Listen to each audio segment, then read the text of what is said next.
We focus on history, culture, religion, art, social, and philosophy of Nusantara. Here, in the presence of Nusantara, we were made to be forgotten about the goodness of ourselves. Because negativity seems to be more interesting for us. Now, I'm Sutoyo Raharto and friends assist you to remind you, to awaken you that we still can find the gems of Nusantara. They are the great sights of Nusantara.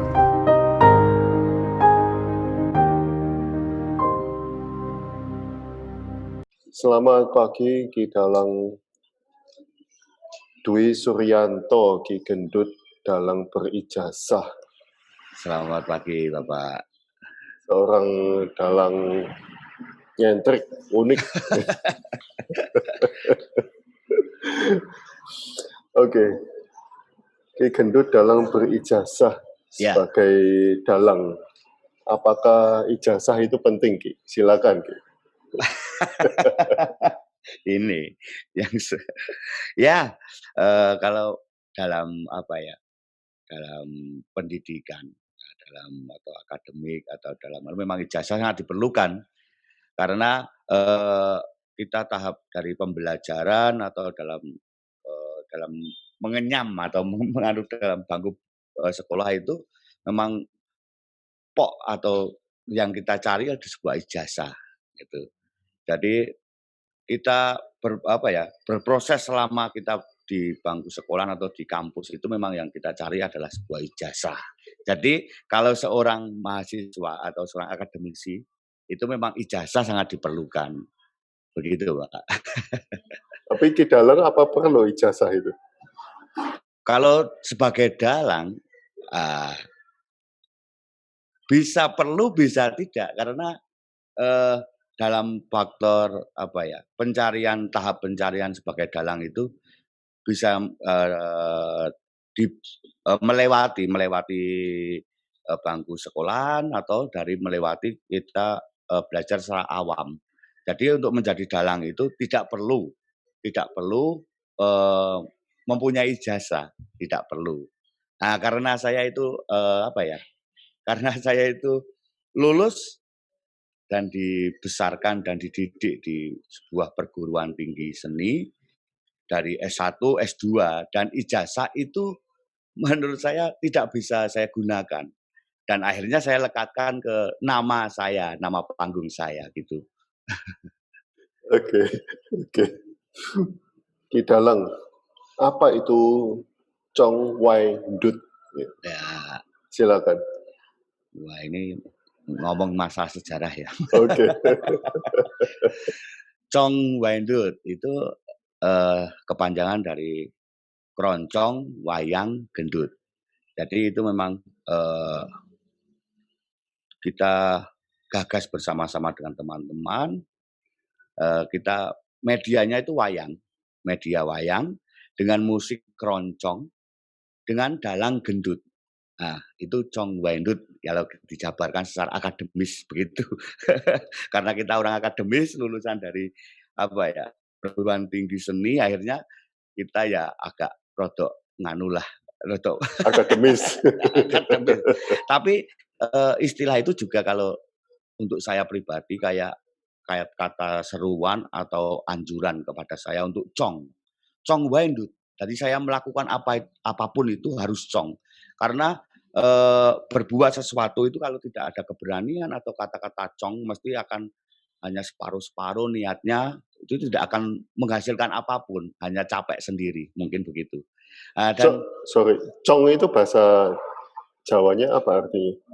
Chong itu jadi dari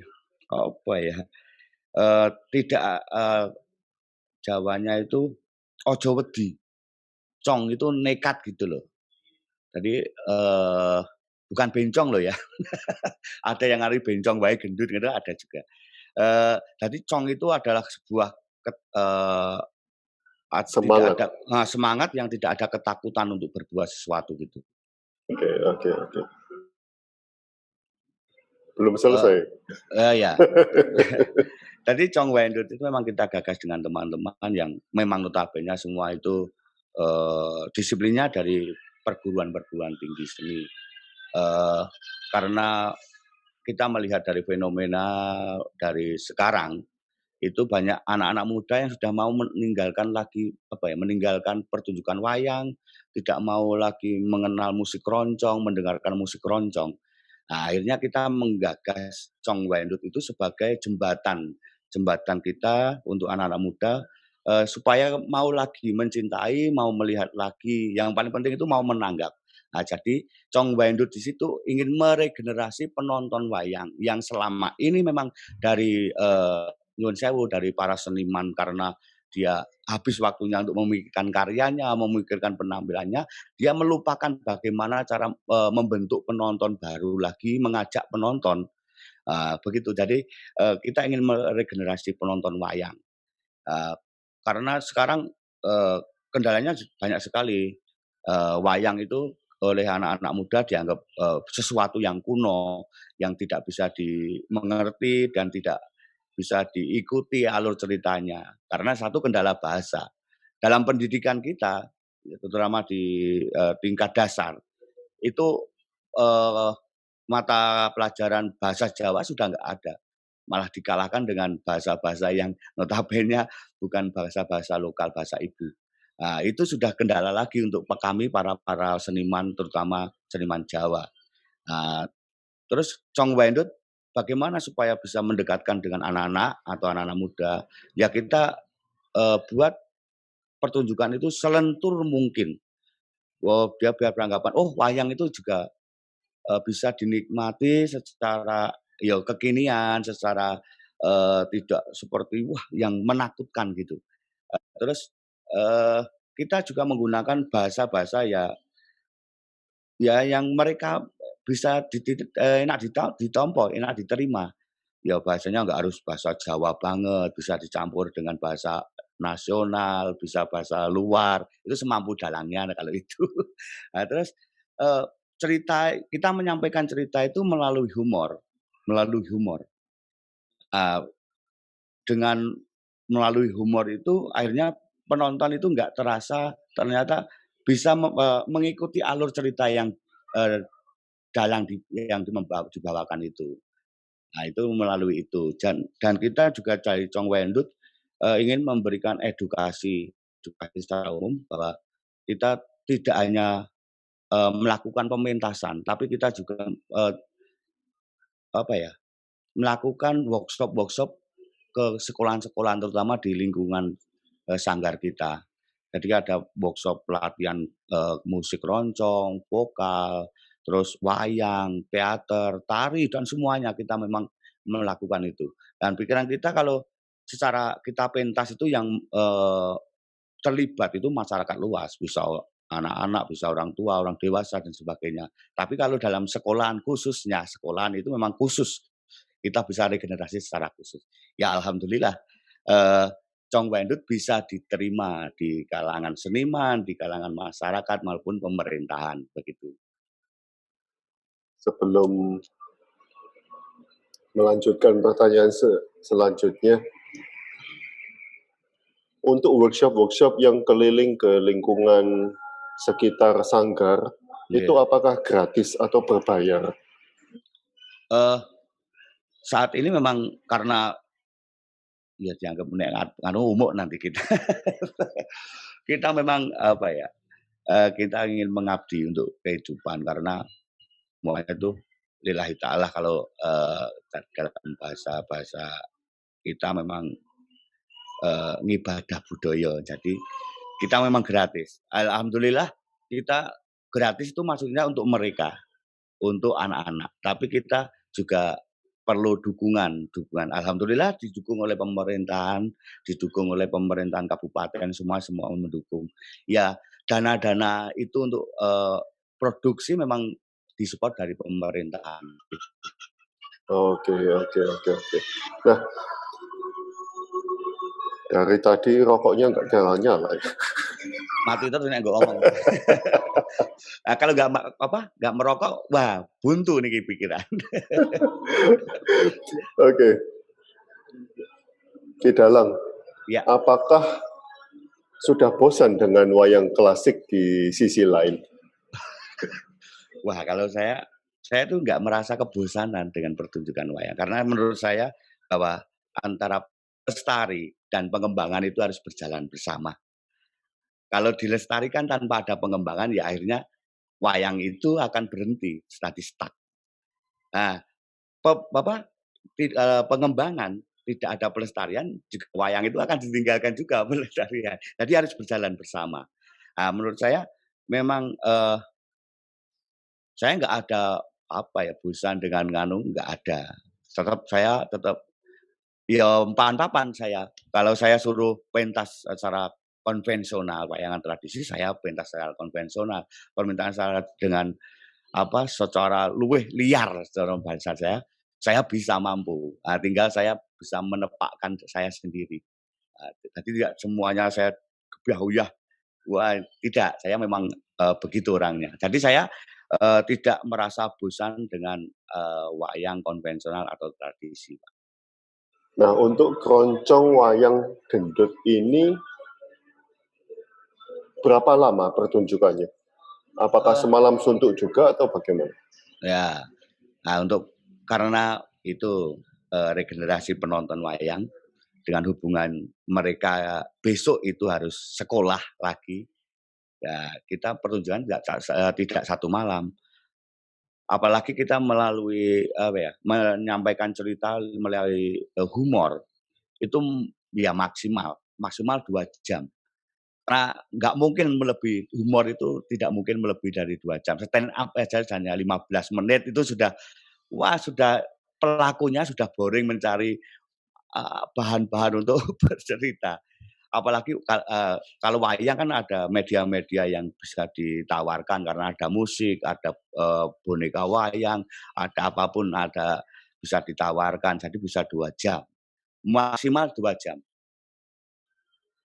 Sebelum ke pertanyaan selanjutnya lagi, tadi kan ada dana pemerintah yang mendukung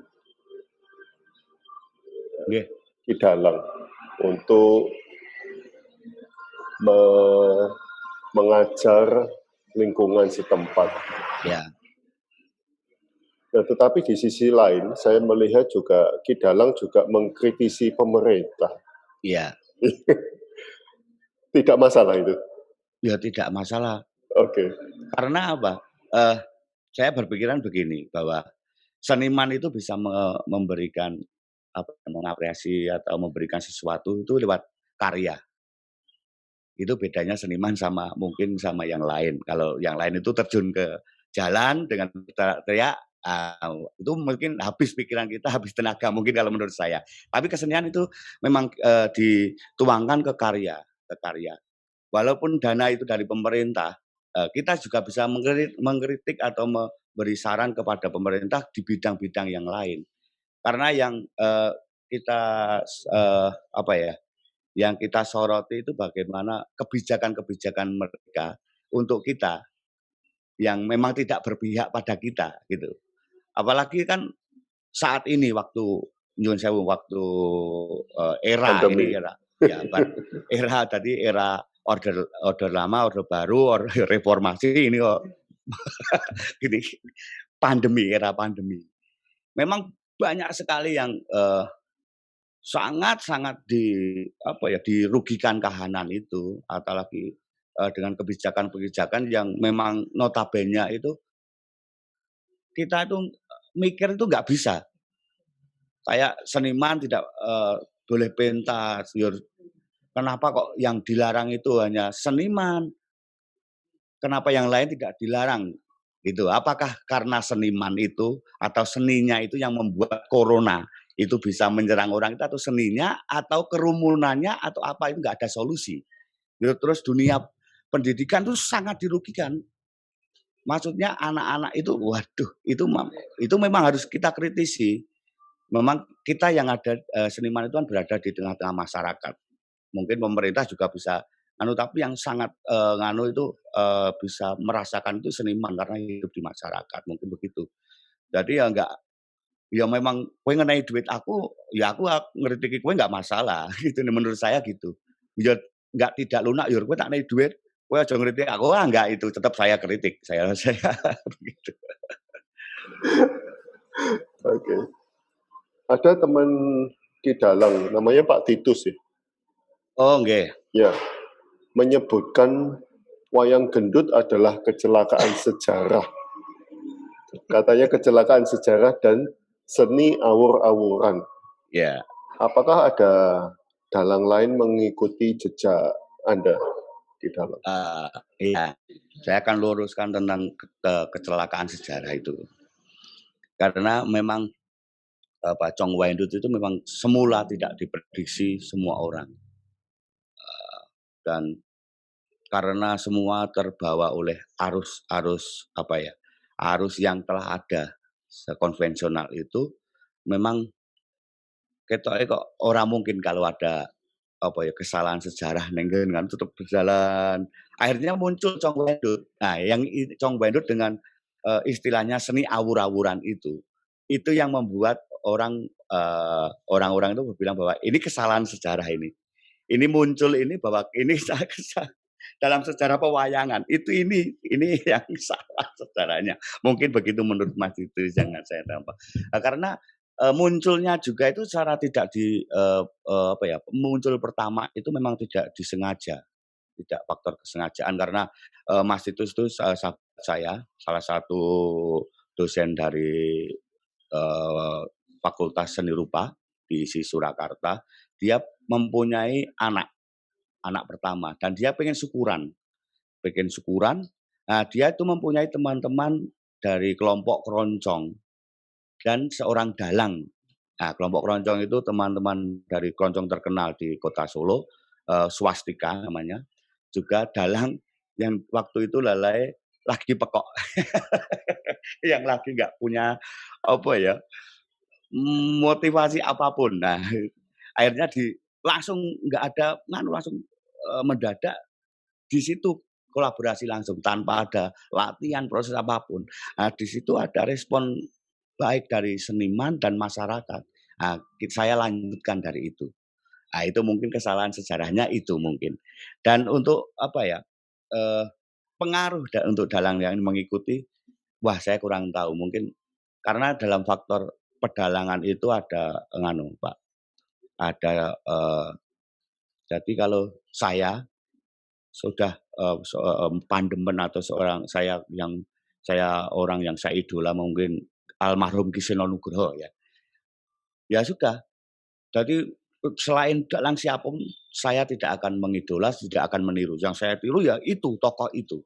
Nah, itu dalam dalang itu biasanya begitu. Nah, jadi kebiasaannya yang dilakukan para dalang-dalang untuk mencontoh seperti saya menurut rodok angel karena itu sudah di luar nalar kita dan itu butuh itu tadi kecongan tadi, cong sekali harus berbuat segitu. Tapi ada yang teman dari Jawa Timur itu ya ngomong saya, Pak Gendut bolehlah saya juga akan membuat sebuah pertunjukan wayang dengan musik keroncong. Oh silakan, monggo mboten napa. Tapi saranku kamu berbuat sesuatu ojo nanggung.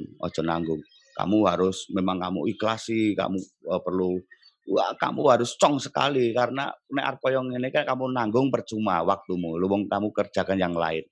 Tapi itu ada. Terus ada yang nembung teman siapa ya? Mahasiswa. Itu Pak kalau garapan musik ini atau ini saya pakai di oh monggo silakan. Mau dipakai di pakaian konvensional. Oh silakan, monggo silakan. Jadi yang saya tularkan atau yang ditiru teman-teman itu adalah kenekatan saya, kecongan saya untuk berbuat sesuatu gitu.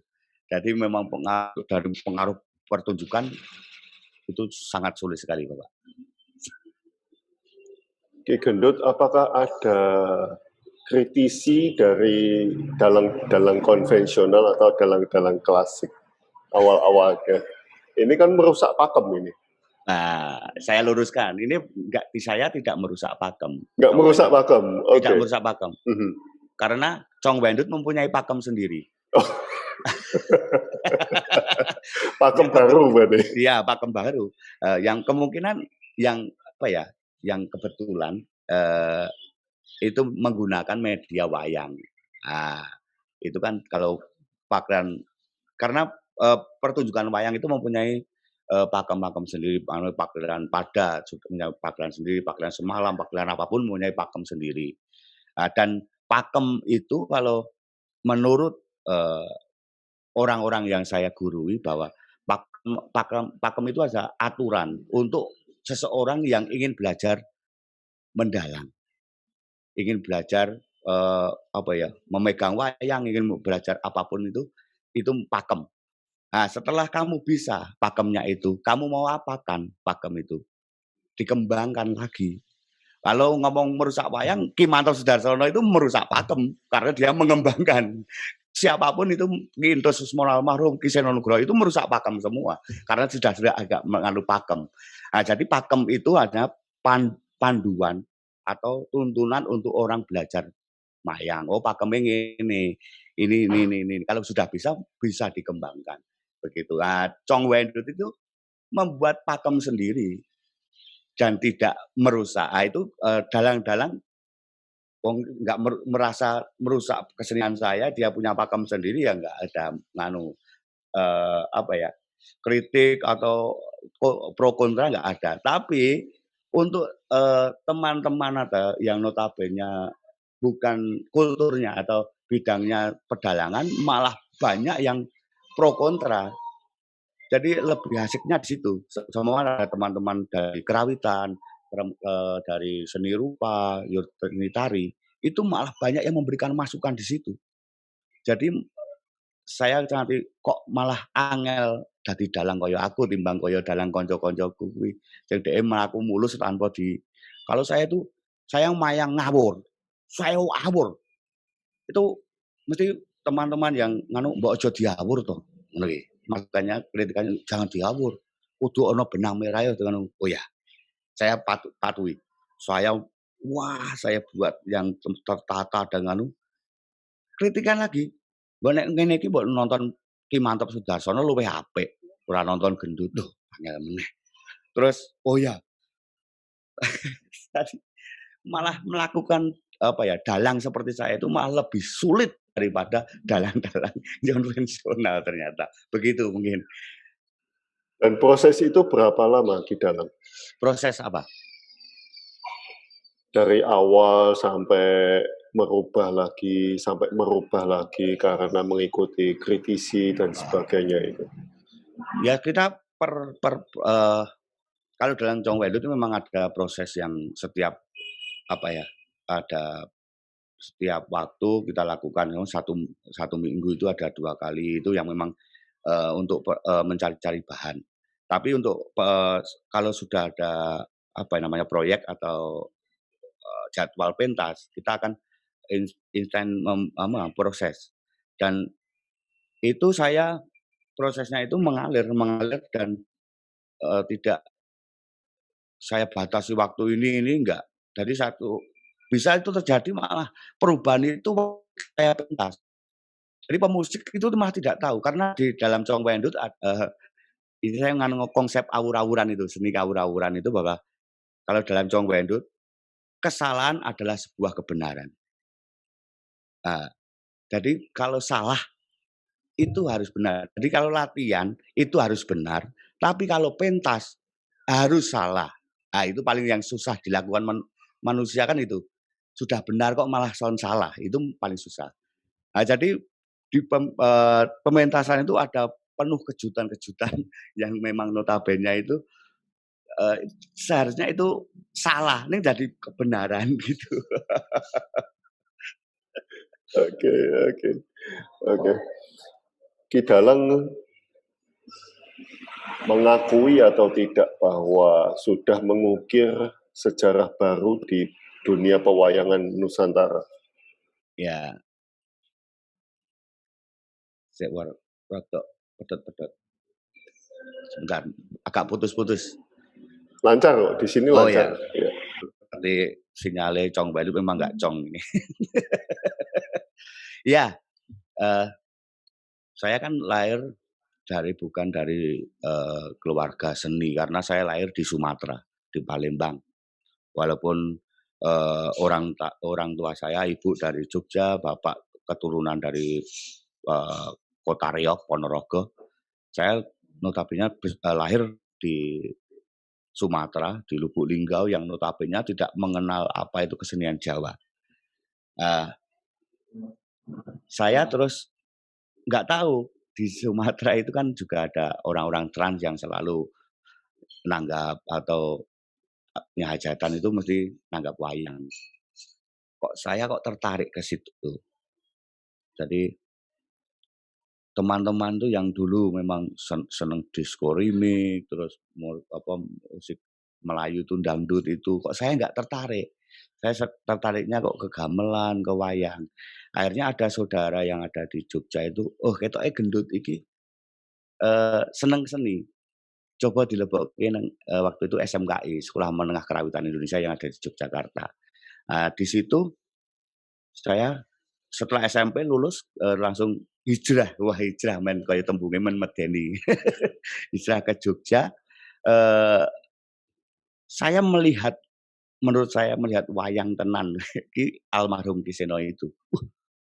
Wayang kok, eee, apike kaya ngene, bagus sekali dan bisa mengajak penonton-penonton anak muda, penontonnya banyak. Terus saya terinspirasi oleh beliau itu, nek seumpama saya jadi dalang, terus saya pentas di tanah kelahiran saya kayak gini, wah mesti akan hebat gitu.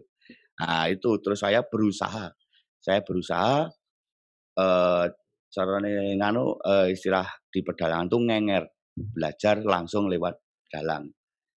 Saya mengenal Mas Seno itu terus apa ya, saya ikut aja, dari pesuruh ngono wae, dikon mijeti, kon anu, itu memang, eee, bagaimana caranya saya harus bisa belajar mayang. Setelah itu, eee, saya karena sudah bisa menirukan almarhum Ki Seno Nugroho Plek, karena setiap hari ikut, eee, lulus SMKI saya mau pulang ke Sumatera. Saya nganu sama mas saya yang ada di Surabaya itu, Mas Joko Porong. "Ngopo mulai ada digali apa piye?" Ya di sekolah kan diisi Surakarta. Ternyata saya merasa sok dan sudah merasa jumawa karena sudah menirukan almarhum waktu itu. Saya melihat teman-teman satu angkatan saya ternyata saya itu satu, eee, apa ya, satu kukunya hitam itu belum. Ternyata saya masih kecil banget. Wah ternyata ini toh, proses-proses ini yang saya lalui dan saya kalau malam, waktu dulu sampai sekarang saya lakukan, setiap malam itu saya mesti keluar dari rumah, saya merenung sendiri, apa yang saya lakukan kemarin, apa yang saya lalui. Ternyata saya sadar bahwa saya ini, menjadi seorang seni itu adalah sudah panggilan hati nurani, panggilan alam, sudah memang ditakdirkan oleh Tuhan. Dan itu tidak saya bayangkan sama sekali saya akan menjadi seseorang seniman itu. Eee, Akhirnya oh berarti Tuhan itu menciptakan, manusia atau menciptakan manusia sejak lahir itu sudah dibuatkan jalan ternyata. Ya tinggal manusianya itu mencari, ya nanti jalan itu mesti lewat jalan waktu harus naik, harus turun, berlubang itu memang sudah diatur sampai pokoknya itu. Saya lah kalau saya tinggal di, wilayah Solo. Wilayah Solo yang notabene memang kota budaya, terkenal dengan para seniman-senimannya yang luar biasa. Apa kedudukan gendut di situ. Apalagi saya hidup di sebuah dunia sejarah pewayangan yang besar sekali. Ah, kalau saya saya ngomong kalau saya hanya, sebagai pelaku atau apa ya, dalang yang notabene itu hanya biasa, konvensional biasa, mungkin Saya ya ikut dalam sejarah itu, tapi tidak tersebut di dalam sejarah itu. Saya harus membuat sejarah sendiri di dalam sejarah saya sendiri. Saya ngomongin bahwa Panglima Jenderal Sudirman itu juga pahlawan di dunia sejarahnya Indonesia. Dia bisa tersebut karena dia mempunyai sejarahnya sendiri. Pahlawan-pahlawan tanpa jasa yang ada di makam pahlawan yang hanya ada helmnya itu juga pahlawan, juga terdapat di Nganu. Tapi dia tidak tersebut. Tidak tersebut siapa Notowo siapa itu Pak Wiro ya, juga pahlawan. Nah, saya berpikir saya harus begitu. Saya harus berbuat sesuatu biar nama saya apa yang saya lakukan itu tercantum dalam sejarah pewayangan itu. Ya alhamdulillah Chong Waindut dengan Chong Waindut itu saya bisa buat sesuatu, bisa membuat sejarah saya sendiri di dalam dunia saya begitu. Dan sudah berhasil itu di dalam. Untuk keberhasilan itu yang nganu bukan saya sendiri, mungkin orang lain. Kalau menurut saya, apa ya, puncak keberhasilan saya karena saya bisa berbuat, bisa membuat dan bisa menjaga sampai sekarang sudah 10 tahun itu, mungkin keberhasilan saya tetap harus menjaga kontinuitas atau biar tetap berdiri itu bagaimana. Karena, paling sulit itu kan, apa ya, menjaga timbang membuat. Karena banyak pertunjukan apa ya, layar-layar wayang yang baru, orang wayang-wayang yang, pengembangan itu yang sudah hilang karena sudah itu menjaga tetap utuh. Yang sekarang, tetap yang nomor satu itu wayang Purwo itu nomor satu. Wayang-wayang lain sudah undrap-undup semua, ada pentas sudah yang hilang, sudah dalangnya nggak ada. Nah itu memang saya ingin menjaga itu, keberhasilan saya mungkin itu. Dan apakah Ki Dalang punya generasi penerus? Nah itu yang pertanyaan memang yang sering kita bahas dari teman-teman bahwa Chong Wendut itu kalau nggak ada dalangnya ya nggak pentas karena apa ya maskot atau adalah gendut dalangnya itu. Saya berpikirnya ya kalau saya seumpama harus sudah besok sudah nggak ada, apakah Chong Wendut tetap harus ada yang bisa meneruskan atau saya belum ada bayangan untuk itu. Ya karena memang yang saya lakukan itu menurut saya sendiri, saya nggak ada bayangan. Seumpama apakah Pak Mantop Sudarsono bisa melakukan seperti saya, ketika nganu apa seperti saya, atau dalang-dalang lain itu bisa seperti saya. Itu pernah ada wacana untuk dari teman-teman Chong Wendut. Kita pengen kolaborasi dengan dalang-dalang itu. Bagaimana mau seumpama, kalau Ki Mantap Sudarsono itu dimusiki dengan Chong Wendut bagaimana? Ya terus dalang-dalang lain yang lain itu bagaimana? Orang yang gendut tok, ataukah bisa, ataukah malah lebih bagus dari gendut itu wacana teman-teman begitu. Karena ya kalau saya kebetulan waktunya nggak bisa ya memang kita nggak bisa pentas Chong Wendut. Karena semuanya tergantung dari waktu saya. Nah, itu saya yang waduh ini yang belum memang regenerasi seorang gendut dalang di Chong Wendut memang agak dipertanyakan atau Ini kan seperti maestro seni di dalamnya.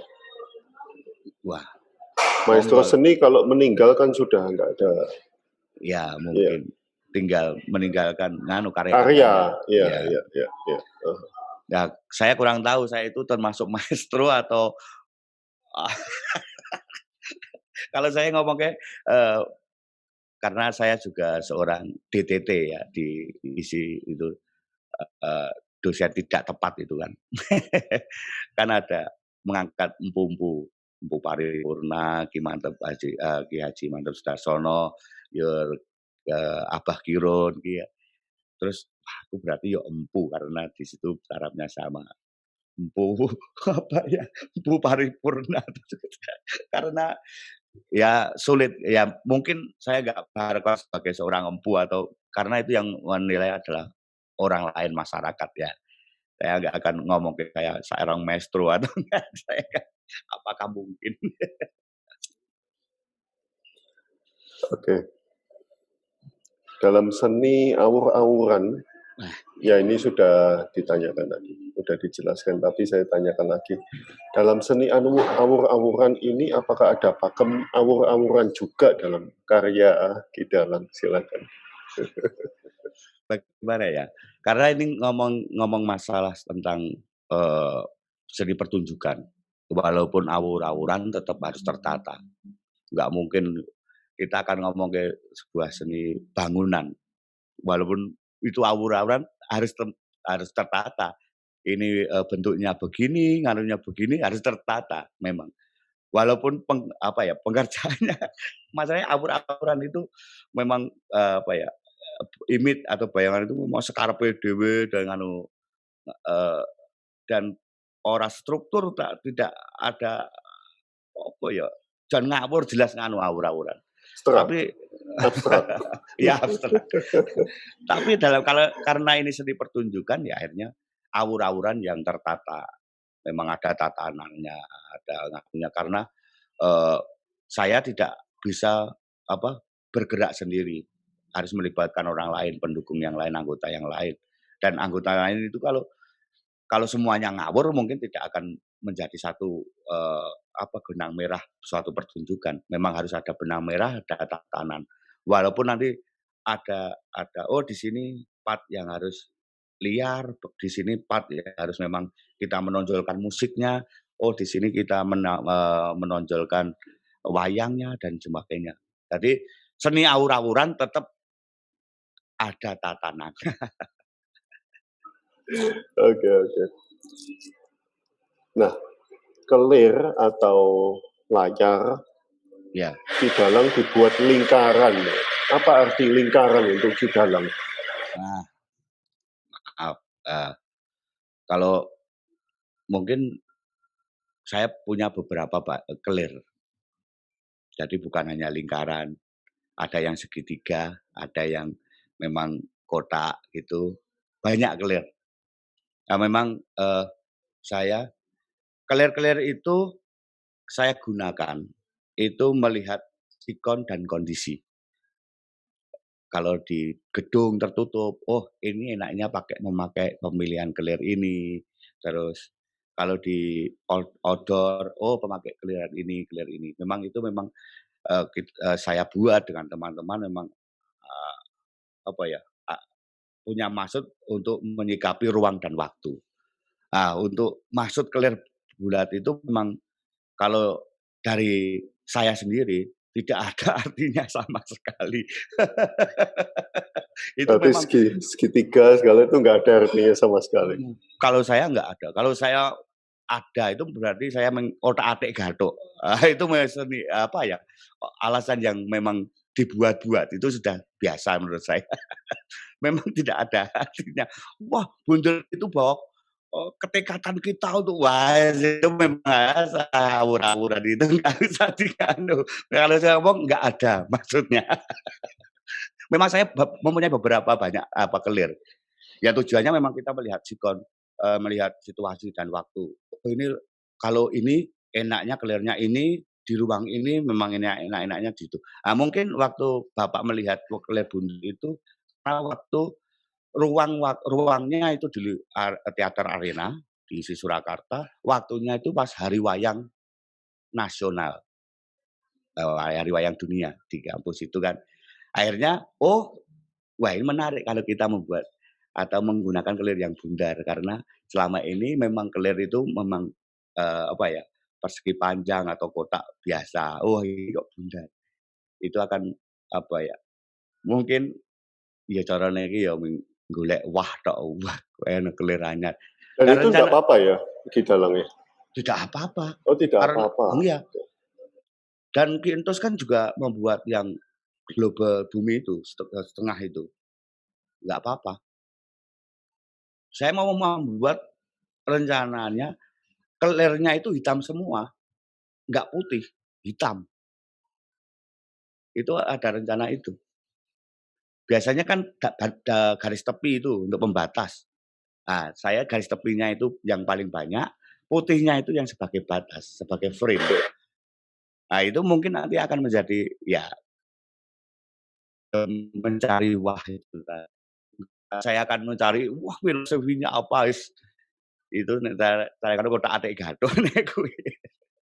Belincong sebagai matahari coba wah ya nggak masalah. Belincong sebagai penerangan ngono, ini menurut saya. Di dalam kalau kelirnya hitam bisa Ya, kelihatan. Berarti kan belencongnya harus terang sekali ya. ya saya bayangan saya kan kayak sebuah teater arena. Teater itu yang kalau pentas sandiwara atau pentas tari itu belakangnya mesti, hitam, hitam, eee, itu tidak, eee, jadi bisa menonjolkan sosok yang di depannya.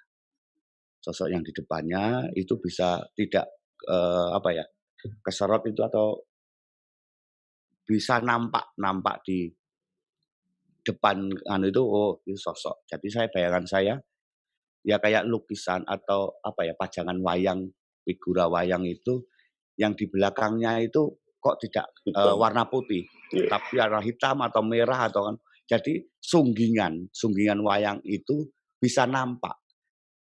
Tapi kita kalau mesti ada sumber cahaya, kita mau main shadow atau main bayangan itu mesti akan, terlihat, tapi tidak sejelas seperti kalau memakai warna putih. Tapi itu bisa terlihat di situ.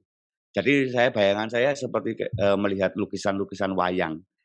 Yang notabene itu latar belakangnya itu nggak warna putih, mesti kalau nggak hitam, ya merah atau biru. Itu kok wayangnya bisa muncul. Nah, mungkin bayangan saya itu. Ya itu seni awur-awuran itu.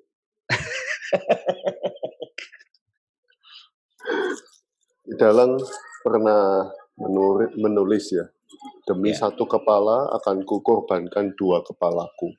mhm. Apa artinya ini, Ki? Silakan. Apakah demi kesempurnaan seni atau demi kebenaran?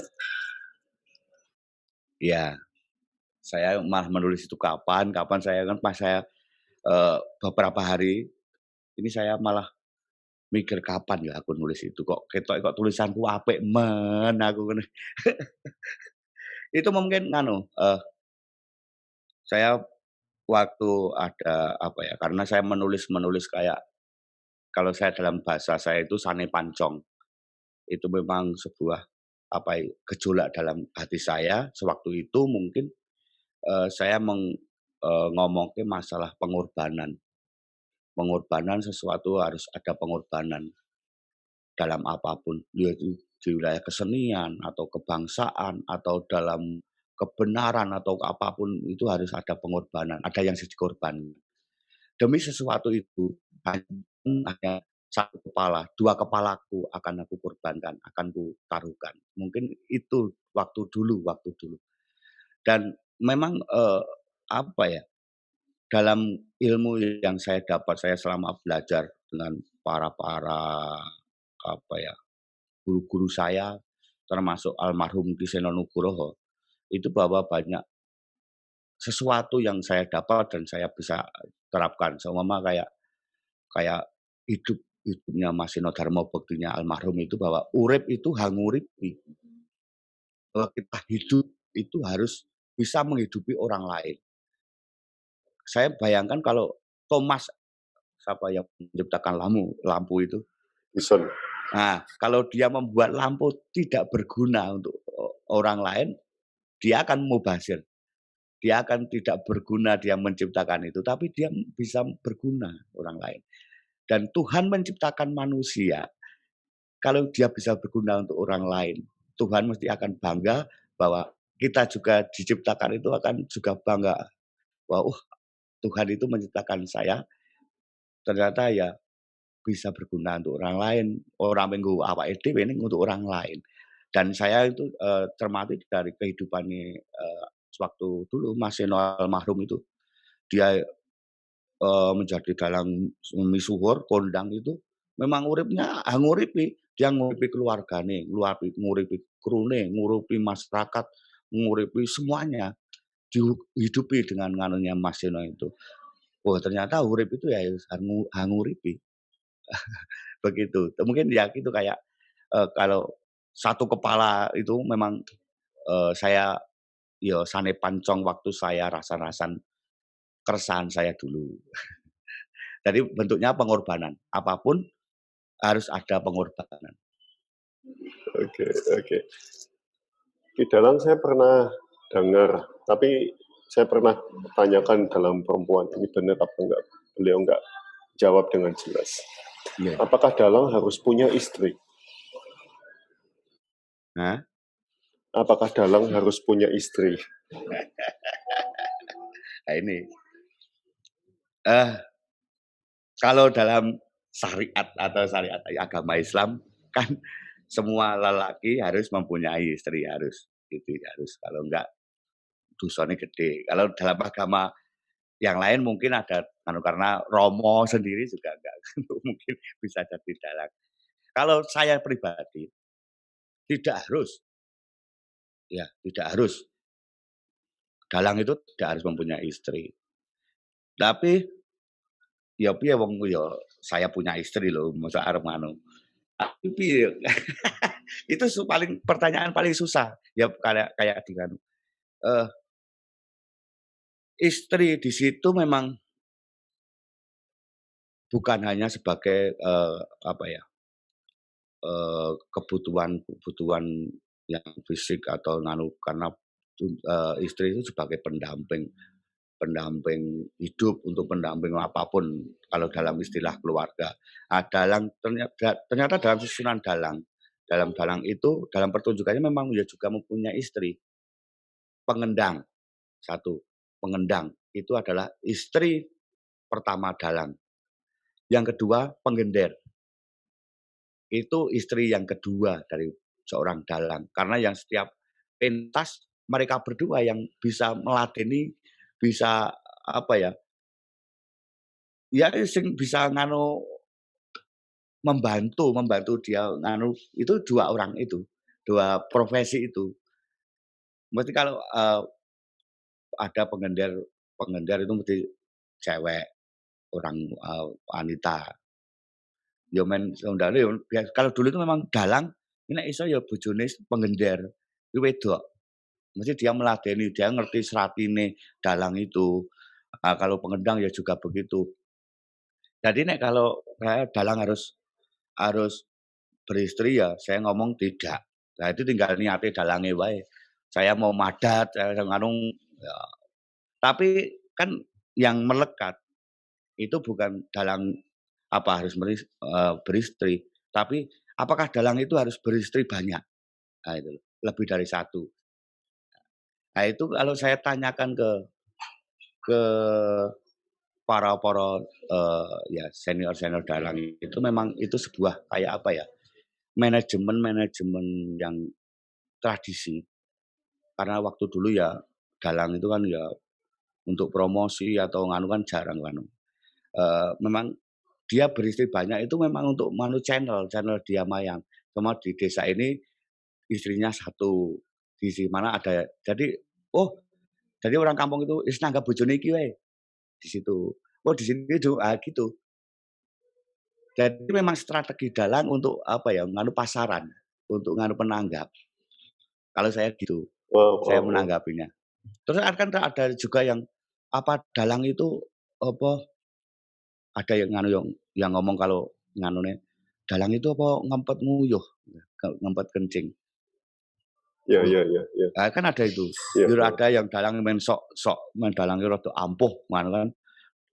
Nguyuhe kencingnya itu dititipkan penonton, dilempar ke penonton, bukan itu. Jadi nek secara kan saat dalang itu kan di atasnya lampu blencong, itu panas dan bergerak, tangan ngomong, pikiran berpikir, sikil jejaki apa dan bergerak semua. Itu mengeluarkan keringat. Jadi memang dalang tidak menahan enggak pipis, itu karena keluar dari keringat.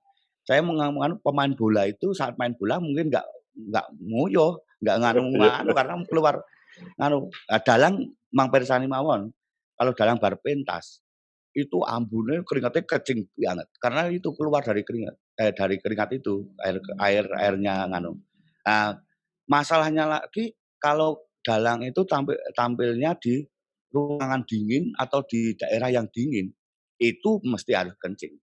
Oke oke oke. Nah, itu sama seperti istri tadi.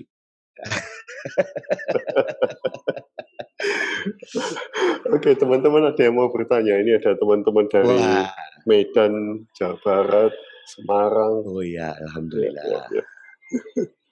Ada yang mau bertanya? Ada yang dari Bogor juga. Ya. Ya. Kalau nggak ada pertanyaan, saya mau bertanya loh. Ini bertanya. Silakan, silakan. Nggak ada yang bertanya ini Ki Dalang. Oh ya. Iya, Ya, iya, iya. mungkin masih bingung ki saya diomongke apa ngono lho. Ya karena pada teman-teman mohon maaf bila penyampaian saya memang terlalu apa ya, terlalu jujur, apalagi saya itu kan dalam penggunaan bahasa Indonesia itu memang kurang. Saya itu ya diomongke wong Indonesia nih kok ora iso ngomong bahasa Indonesia itu termasuk rada ra penak. Ya memang karena saya itu lahir di Sumatera yang notabene nggak ngerti Jawa. Saat saya mempelajari Jawa, akhirnya saya nggak bisa bahasa Indonesia. Karena setiap hari harus mengoyak kosakata Jawa, akhirnya Indonesia niki Indonesia piye. Saya pernah Cong Wendut itu ditimbali di Singapura. Di Singapura. Jadi di Singapura itu ada festival pusaka. Jadi yang orang Indonesia yang berada di sana itu mendengar Cong Wendut, kok ada ya wayang yang dimusiki wayang yang musiknya itu keroncong. Dia bayangan mereka itu wayang itu musiknya gamelan gitu. Nah, ada Cong Wendut. Nah, saya dan teman-teman disuruh pentas di sana. Karena mereka itu banyak notabene memakai bahasa Melayu. Nah, saya harus belajar lagi bahasa Melayu, saya membuat naskah dengan belajar. Ya itu Mas, karena saya pakai kalau Cong Wendut itu kalau di naskah itu malah jadi wagu, nggak enak, akhirnya saya lepas naskahnya, saya waton asal bunyi aja, ya itu mengentengkan ngono iki bahasane ya masuk dalam bahasa jadi malah lucu. Dan alhamdulillah respon dari masyarakat Singapura sangat luar biasa dengan Cong Wendut itu. Oke. Penontonnya orang Melayu. Orang Melayu Oke. yang ada di sini. Oke. Ki Dalang, apakah pernah ditangkap wayang ruwat Sudamala ini Pak Teddy dari Semarang Pak? Oh, wayang ruwatan. Nah, Ya, ini ya, kalau ya. kalau ini hanya sebuah ilmu atau pelajaran yang saya dapat dari teman-teman atau dari para senior-senior dalang, bahwa untuk menjadi dalang ruwat itu ada beberapa jenjangnya untuk menjadi dalang ruwat. Oh, enggak sembarangan berarti. Enggak sembarangan. Walaupun ada yang berani, ada yang ya monggo. Tapi kalau saya sendiri yang bahwa dalang ruwat itu hanya dalang-dalang tertentu. Makanya dalang sejati. Itu memang dari turun dalang semua. Bapaknya dalang, ibunya dalang, dan menurunkan keturunan dalang-dalang. Nah, itu bisa meruwat. Itu ada itu. Terus ada lagi yang paling masuk logika, siapapun bisa meruwat, dalang siapapun bisa meruwat, asal sudah mantu. Kalau dia sudah mempunyai mantu, nah itu boleh melakukan peruwatan. Nah, untuk lakon-lakon juga ada Molo, Murwokolo, dan sebagainya. Nah, untuk yang pertanyaan Mas tadi yang apakah pernah melakukan lakon Sudomolo, saya jawab belum pernah. Saya belum pernah, tapi Cong Wendut sudah membuat sebuah kayak ruwatan, tapi ruwatan cara awur-awuran, cara Cong Wendut, saya beri judul Nyudo Molo. Jadi ini lahir waktu saat pandemi ini dan sudah dipentaskan di beberapa event wayang nylim, wayang streaming itulah, pentas streaming. Nyudo Molo kalau dalam Cong Wendut, bukan Sudo Molo. Kalau Nyudo Sudo Molo Molo. saya belum berani, nek Nyudo Molo saya masih berani. Misal dalam lulusan isi Jogja, isi Solo, apakah bisa ngruwat gitu? Ya karena ruwatan itu kan kalau alur cerita itu tetap sama. Nyudo Molo, Morwokolo itu sama alurnya. Hanya ada mantra-mantra atau untuk meruwatnya itu memang harus ada pendalaman secara khusus mungkin. Oke. Kalau bisanya pasti bisa. Wong ya nyatane ada yang tugas akhir itu juga dia membuat cerita atau mengangkat tugas akhir tentang ruwatan. Nah, tapi ruwatan untuk tugas akhir. Mungkin Untuk berijazah. ya untuk mencari berijazah tadi. Jadi memang mungkin kalau dari lulusan mungkin bisa, kalau dia mungkin sewaktu bisa. Apalagi kalau di daerah Wonogiri itu ruwatan juga tidak menampilkan cerita utuh, tidak dengan lakon dan gamelan komplit. Dia cukup dalang itu membawa tokoh Petruk. Dia sendiri di situ. Bisa itu melakukan. Nah, berarti ruwatan itu ya mungkin besok sewaktu-waktu itu ya bisa dilakukan oleh dalang berijazah. Oke, teman-teman ada pertanyaan lagi?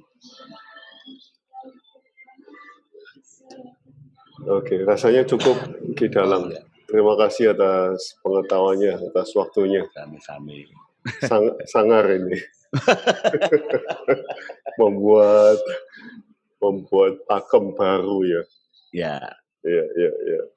Luar biasa. Ya, terima kasih sudah diundang untuk saling berbagi pengalaman. Karena menurut saya ilmu itu harus berputar. Ojo main di PDW harus kita tularkan ke orang lain.